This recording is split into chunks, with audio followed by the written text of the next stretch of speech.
લોકસભાની ચૂંટણીને લઈ સુરત પ્રશાસન સજ્જ. મતદાન માટે ઈવીએમ મશીનની ફાળવણી કરી દેવામાં આવી છે. નવસારી અને વારોલી લોકસભા બેઠક માટે ઈવીએમ ફાળવવામાં આવ્યા. ઉધના, લિંબાયત, 84 અને મજુરાના મતદાન મથકો માટે આ ફાળવણી કરવામાં આવી છે. મજુરા વિધાનસભાના મતદાન મથકો માટે પણ જે વ્યવસ્થા છે તે ગોઠવી દેવામાં આવી છે.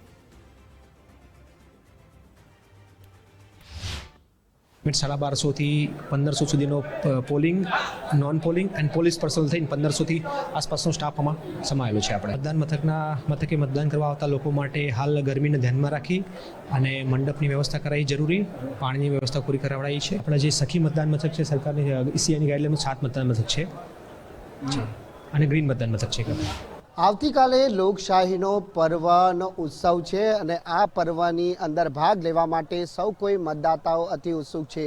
સૌ કોઈ લોકો મતદાન કરે તે માટેની અપીલ પણ તંત્ર તરફથી કરવામાં આવી છે. ત્યારે તંત્ર દ્વારા કરાયેલી તૈયારીઓને આખરી ઓપ આપી દેવામાં આવ્યો છે. હાલ આપણે જ્યાં ઊભા છે સુરતનો ગોવર્ધન રોડ સ્થિત સેન્ટ ઝેવિયર્સ સ્કૂલ ખાતે કે જ્યાંથી આજે ઈવીએમ અને વીવીપીએટની ફાળવણી કરવામાં આવી છે અને આજે તમામ બસ આપ જોઈ શકો છો કે બસની અંદર જે પોલિંગ સ્ટાફ છે તે હવે અહીંથી નિર્ધારિત કરેલા સ્થળ ઉપર જવા માટે રવાના થઈ રહ્યો છે. તંત્ર તરફથી જે ગોઠવવામાં આવેલી વ્યવસ્થાઓ છે તે હાલ જોઈ શકાય છે. પીવાના પાણીથી લઈને જે વીવીપીએટ, ઈવીએમ મશીન સહિતના જે મટીરિયલ છે તે તમામ સાધન સામગ્રી છે તે સ્ટાફને હાલ સુપરત કરી દેવામાં આવી છે.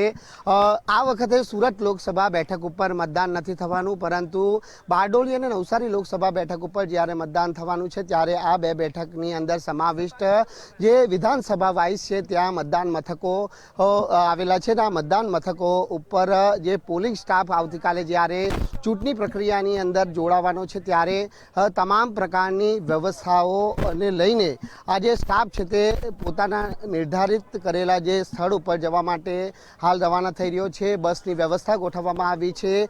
જે પ્રમાણે જિલ્લા ચૂંટણી અધિકારીએ જણાવ્યું તેમ કે આ બે બેઠકની અંદર 2000 જેટલો સ્ટાફ છે તે આવતીકાલે ખડે પગે ફરજ બજાવવાનો છે. તો પોલીસ બંદોબસ્ત વ્યવસ્થા પણ ગોઠવવામાં આવી છે. જેમાં સુરતની વાત કરવામાં આવે તો નવસારી લોકસભા બેઠકની અંદર જે પ્રમાણે 4 બેઠકોનો સમાવેશ થાય છે તેને જોતા કુલ 4266 જેટલા પોલીસ કર્મચારી અધિકારીઓ ફરજમાં જોડાવાના છે. જેમાં Surat police commissioner, special police commissioner, DCP,